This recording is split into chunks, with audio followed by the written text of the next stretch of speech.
I just want to acknowledge a couple groups of people. First one, just our players. Want to just publicly thank our players for their effort this season, their commitment level to our program, professionalism, and just the mindset they brought to the gym and to the court every single day. It was very impressive. They continue to raise the bar despite being a group of relatively young professionals. I want to thank our staff, especially the ones that have their hands on the players every day. Talk to our players about attacking the program, but in order for that to work, the staff has to put a good program on, and a program where if the players attack it, they'll improve, and I think we've done that for the last couple of years as well. I want to thank our front office, Sam, Mr. Bennett, the people that move with the team, and our players have every resource we need to achieve at a high level and be successful, and that doesn't happen by accident. And so we're incredibly grateful for the opportunities that we get from everybody that's an arm's length away from the team, not only Mr. Bennett and Sam, but our front office and all our extended staff that have a great impact on our team. I want to thank our fans for being in the fight with us. It was great having our fans back in the arena this year. Only made us more excited as we continue to move forward. And I want to thank you guys for being a conduit to the fans and your professionalism and fairness over my time here. So, and with that, I'll take whatever you guys have.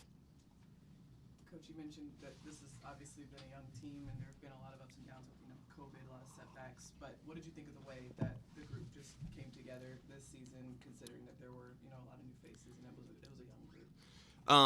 As a baseline, we want to be a team that, from an identity standpoint, you watch us play and you say that team competes together, and that's who we want to be, and that's just going to be an unbelievably important quality and ingredient for our team as we continue to move forward. And this particular group of guys, not only this season but last season, has established a baseline of competitiveness and connectedness that we think can scale forward, and that is critically important for us scaling forward. And then just from a basketball standpoint, you started the season at the old practice facility, wanting to set that foundation of identity. What do you think in terms of offensive, defensive identity you guys were able to accomplish in kind of setting that this year? Well, the purpose of that was to kind of tap into the tradition of the organization, which is tricky. We're proud of the organization's origins and the teams and players that have been here before, and we think tapping into that is an advantage for us, but we're also a new iteration and a new cycle of the team, and we need to chart our own course, and there's a blank slate that we're staring at and continue to be staring at. I think this season was another positive step in the right direction, environmentally, stylistically, programmatically, and with the development of individual players. Obviously, this season was a huge developmental season for every player on the roster, but if you had to give a most improved award, who would you give it to on the It's tough. I mean, I think the overall development of the environment, and having an environment where people come in and can operate close to their potential every day, the development of our program, continuing to make sure that the program we're putting on is one that is best practice in every way possible, and the development of our system, are huge kind of pillars of what we're trying to get done here, and that allows our players to grow and thrive in their individual development, and I think that happened. I also think that the individual development of one player can be contagious to the other players, and I think that's where you really get cooking in a developmental environment where momentum is gained through me watching you develop and you watching me develop, and I thought, we established that with this particular group this season. Mark, when you were hired 2 years ago, you certainly knew it was going to be a rebuild. Two years into that, what's been the biggest challenge for you as a coach through this process? Just the challenges of, an NBA season, nothing more than that. The biggest challenge for me this year was we had our first baby in November, and that was challenging in terms of wanting to make sure that, I was doing the right stuff there and also doing right by the job. But the level of clarity that Sam's, put forth with this whole thing, I think makes it very easy to be committed to it. And so I think you see kind of a united front all the way across the board, from our staff to our extended staff to our players and to a large extent our fans. And I think part of that is born out of the clarity of what we're doing. We're not hiding what we're doing. It's been very clear what we're doing, why we're doing it, and we're aiming high. That's the other thing is, there's certainly rough nights for every single team and every single player and coach, but it's in pursuit of aiming high, and that makes it, very easy to put that in perspective and make that part of kind of our rise, and I'm excited to be a part of that. What did you learn most about Shea this year? Well, I continue to be impressed with Shea's ability to be in the moment and also see the big picture. I think that's like a very unique combination for anybody, never mind a very young professional with obviously high ambitions and a lot at stake like him.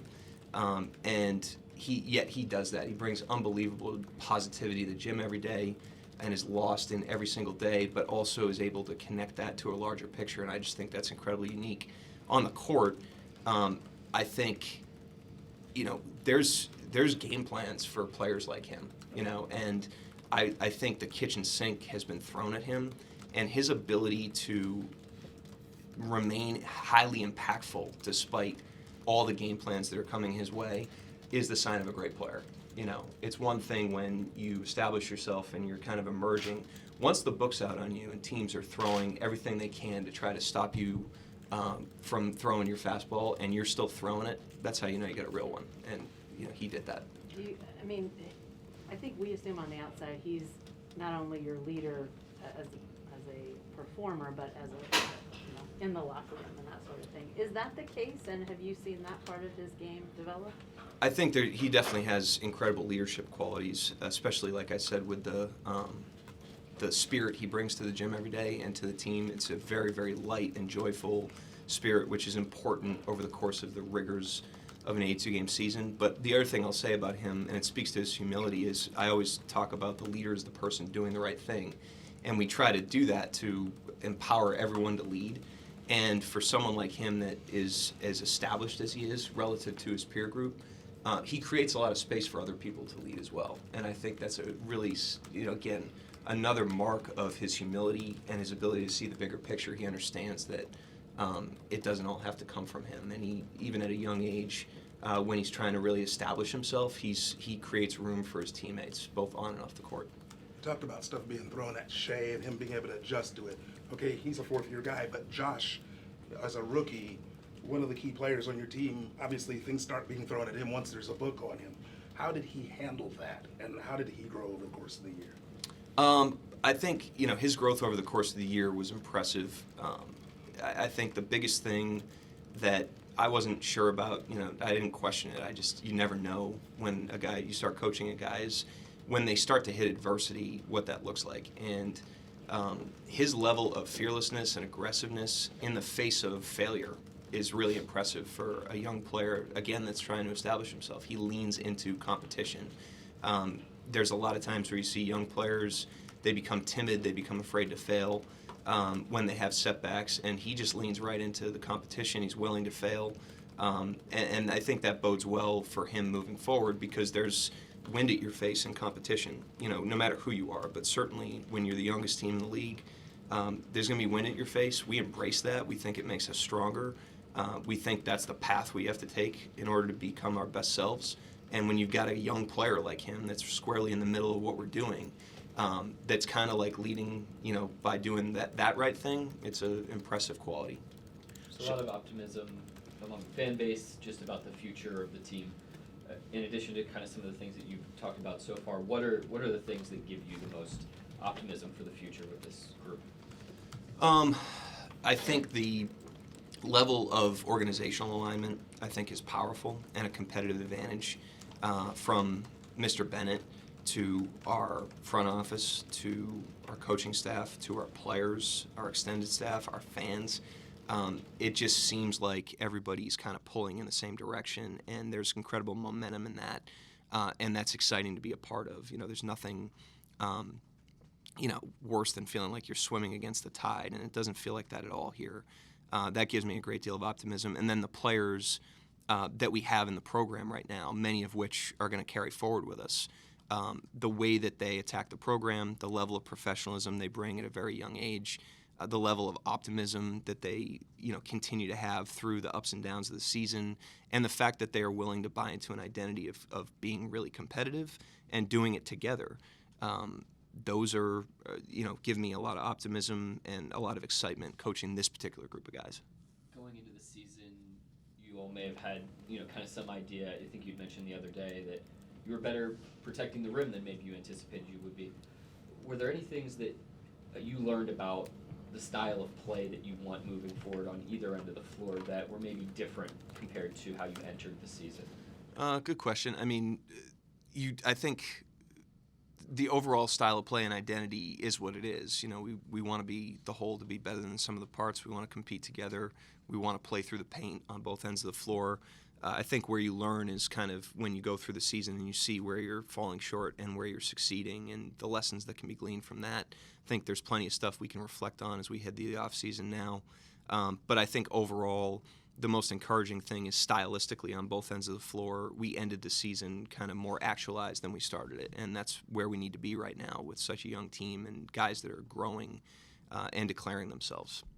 Shea's assisted to percentage was 16.8%, which was third lowest in the league, 12.9 last year, which was the lowest. Is that a number that worries you, something that you want to see go up? Just repeat the stat for me. Assisted to percentage was 16.8, which was third lowest. Oh, okay. So like unassisted baskets. Yeah. I mean, I think he leads the league in drives. It's a byproduct of the fact that he's got the ball in his hands a good amount. I do think that all of our players' ability to continue to play off the catch creates space for multiple playmakers and is a way that we want to play. He's also shot the three, over 40% over a 3-year span. He's at 41.5% on catch and shoot threes over the last 3 years combined, which is a really high number. And so obviously, the more we can get him those shots, the better. And then, do you think how hectic last season was for you guys helped you navigate and coach through this season? With the COVID stuff? Yeah, I think, when you've got a group of people like we have, I humbly say that I have a high degree of confidence in the group of people that we have. And I think when you've got people that are this committed, this professional, this optimistic, this aligned, then when you face adversity, it actually is kind of oxygen for you. And I think that was the case with the adversity that we've faced the last couple of years. And, there's never an NBA season that you don't go through adversity. And yet, that's not a bad thing. Like I said, we embrace the wind being in our face. We understand that's going to make us stronger. We're not interested in doing average things, and the pathway to that is not easy, and we're willing to lean into that. And so if it's COVID, if it's competitive challenges, we're going to lean into every challenge and use it to, generate forward momentum. Josh is a point guard. Shea's also a point guard as well. How do you balance that out moving forward? Josh is a playmaker. Shea's a playmaker, and you need multiple playmakers to be a really good team. That's a great challenge for us as we continue to evolve. The team will evolve kind of as it does. They're both young players. One thing you got to remember is that September's 5 months away, and a lot of these guys will be different. With an NBA offseason, young teams can improve a great deal in the offseason, and so we're not going to box ourselves into an opinion on those two guys or really anybody with this young of a team. We're just going to continue to let things unfold, let the team declare itself, solve problems in real time. The best thing about those two guys is they're high-level competitors, they're high-level workers, and they want to get it right, and they're willing to work to get it right, and that gives us a lot of optimism with them. But the rebuild, we talked about it extensively. At 2 years of that, next year, still be rebuilding, but do you anticipate a different level of rebuilding with next year's team? I try not to have too many expectations, but I will say, I'm excited about seeing what our team looks like when we come in the gym in September. And I think training camp in particular, just looking at who's on the team, knowing we're going to be layering in more guys, I'm pretty excited about the level of competition. And that level of competition, inside your roster is a indicator of having an improving team.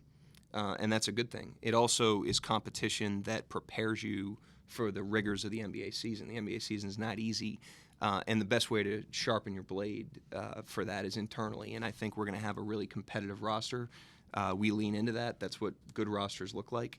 But in terms of, what the outcomes of that are, we're going to let that kind of declare itself. Is Shea's development, ascension, I would call it, does that expedite the rebuild? I mean, it's hard to have a real bad record if Shea plays 75 games. Yeah, I mean, he's a really, really, really good player. He's going to be a great player, and that's a good thing. And so whatever pace that ends up happening, we're going to focus on the development of, like I said, our environment, our program, our identity, and our individual players, and then let them run, and see where that takes us. And the speed of that or the timeline of that is what we're less concerned with. We're more concerned with not skipping steps, and we're more concerned with the quality of that and making sure that the soil is fertile, moving forward. I mean, that's the best thing we can do and that we can control to make sure that as our team continues to get better, both internally, guys getting better, and as we continue to layer more talent onto the team, that talent, internal and whoever we add, is able to operate closer to their ceiling than their floor. And that's what we can control. That's what we're focused on. And then whatever the outcomes are as a result of that process, we're going to be proud of and live with. You mentioned creators, guys who can make things happen. Trey Mann emerged over the course of the season as well. You have a third playmaker in that regard. What did he show you this season in terms of becoming a guy that you basically had to get on the floor? Well, I mean, the shot creation was something that we were aware of. How functional that would be, how early, we didn't know. That was impressive, how quickly he was able to kind of calibrate to the NBA game, the athleticism, the length, especially with how, not far behind, but how much I thought he struggled with that early, in training camp. Like, I just thought his progress was pretty fast. And then the other thing is you have to be able to play defense. And there's two ends of the floor. We lean into having a defensive identity. That's been an organizational staple for a long time. And, one of the things that we really challenged him on early was being a participant on that end of the floor and bringing a level of aggression and feistiness to compensate for his lack of physicality at this point, his lack of strength. And I thought he leaned into that pretty impressively. And so he cleared some hurdles this year that were pretty impressive. But like all the rest of our guys, huge summer for him, huge opportunity with the amount of time we have in the summer. And knowing that coming into the gym next year, if we can have a healthy team walking in September, it's going to be really competitive, and nothing's going to get handed to anybody. And he needs to know that, just like the rest of our guys. Speaking of the defense, I mean, when you all were whole, you were right there around 10, 11, 12 in defensive rating. What were the factors that contributed to that, and how do you try to build upon that next year? Well, we're 0-0 next year, so we can't carry anything over from this year other than the lessons that we learned. But, I would attribute it to competitive players that compete together every night, and they go out there, they try to execute the schemes, they try to execute the game plan. But the biggest ingredient you have on the defensive end of the floor is the level of competitiveness that your team has. And I thought one thing that you can't deny about our team this past season is how consistently we competed. That's, I think, the thing that we're most proud of. Mark, we've talked a lot about the Shea-Josh pairing. They only played together 41 games, so it's a small sample. But you guys didn't shoot it well this season. Like, how, maybe it's oversimplifying, but with more shooting around them, like, how is that going to make things even easier for both of those guys and make them look better together on the floor? I mean, everybody knows shooting is an essential ingredient to efficient offense. What I'd say is that, with shooting, it comes down to selection, which some guys need to improve in terms of just getting better looks, or in like Trey Mann's case, like just more catch and shoots, like more clean looks, like moving actively to get more clean looks would be good for our offense. For a guy like him, that's part of his development this summer. So selection's a part of it. Skill is a part of it. We got 5 months right now with a growing team, young players. Players get better at shooting over time if they work at it. We have that opportunity this summer. And then you've got to put shooting on the court, and we understand that, and we'll do that. In terms of projecting what that does for us, I would imagine it's going to help any offense if you're shooting the ball better, and we expect to shoot it better moving forward. Have you decided yet if Josh is going to play in Summer League? No, I mean, those are up in the air. We get some time before that. I assume this is maybe the first time you've looked at an off-season as being somewhat normal. Yeah. With length and just, duration. How do you plan to structure off-season, and I mean, I'm sure you've learned some lessons the last 2 years about what you like as far as off-season program and that sort of thing. But what are you going to do with the off-season? Yeah, we've got a good off-season rhythm that I think is a nice balance of structure for our players, especially the younger players that are still habit building and routine building, in terms of developing an approach for them that they can carry with them through their career. And also enough structure for the guys that aren't like on site all summer. But the first part of the summer is very OKC heavy and OKC based for a lot of, especially our younger players that are in their first summers. Summer League's kind of an inflection point where, that's kind of the apex of the summer, and then the back end of the summer is where we really encourage guys to get kind of on their own turf. We'll go see them quite a bit. They'll be working, but kind of in their own pockets of wherever they work. We're encouraging them to try to do that together this summer quite a bit. Maybe not every single day, but with high quality. But we're looking forward to just the duration of a 5-month off season. I mean, it's a huge opportunity when you have a team this young. If you've got an aging team, the summer is about recovery. But when you've got the youngest team in the league, the summer is about growth. And we have an unbelievable platform and opportunity to grow. When you talk about the young players being OKC heavy early on, almost all your guys are young. I mean, do you anticipate a vast chunk of the guys to remain? Good chunk. I mean, when I say young, it's probably a good point. Like Shea, Lou, those guys have developed an off-season routine and kind of their own bases. They're not as OKC-centric at this point. Baisley, this is going to be his first summer kind of transitioning off-site a little more. We actually encourage that because it promotes autonomy. It forces guys to take the steering wheel of their own career, and we think that's a healthy thing for them to get away. But certainly, making sure that we are doing the proper habit building and giving guys proper direction before we do that. Mark, 2 questions. One, you took the high road on Mike Daigneault stuff. In private, did you go to Maddie or whoever and say, what the hell's going on? I try to take the high road in private as well. Second, you talk about shooting. You need shooting. Everybody does. You particularly need a lot of shooting. Are you at the point where personnel decisions, you focus on that? Or are you at the point where, hey, we just want talent, whatever it looks like? Sam question, but the one thing I'd say as it relates to personnel, and Sam is very engaging with me on that. We have a very collaborative relationship and very frequent communication as it relates to all things, as it relates to both of our jobs. But I've mentioned this before, but I think it's important. The system that we're operating in is a constraining system. There's a salary cap. There's roster limits. The draft is a constraining system. Everything is presenting constraints all the time as it relates to roster building. Everything's always trying to pull you to mediocrity systematically. That's why the NBA, wants parity. That's part of having a salary cap system. We also have additional constraints because of our market size.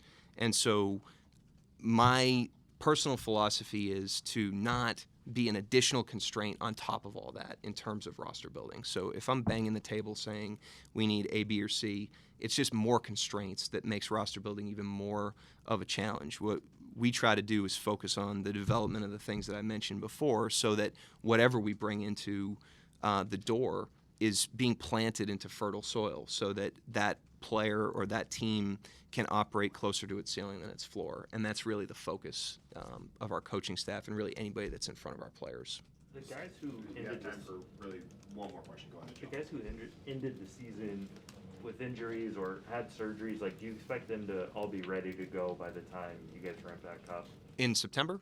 Yeah, I would expect most of them to be ready to go in time to get something out of this summer. We're expecting, they're all making progress, kind of on pace that we would expect, and we're expecting them to all be able to have some part of the summer, and most of the guys are coming into the summer relatively healthy at this point.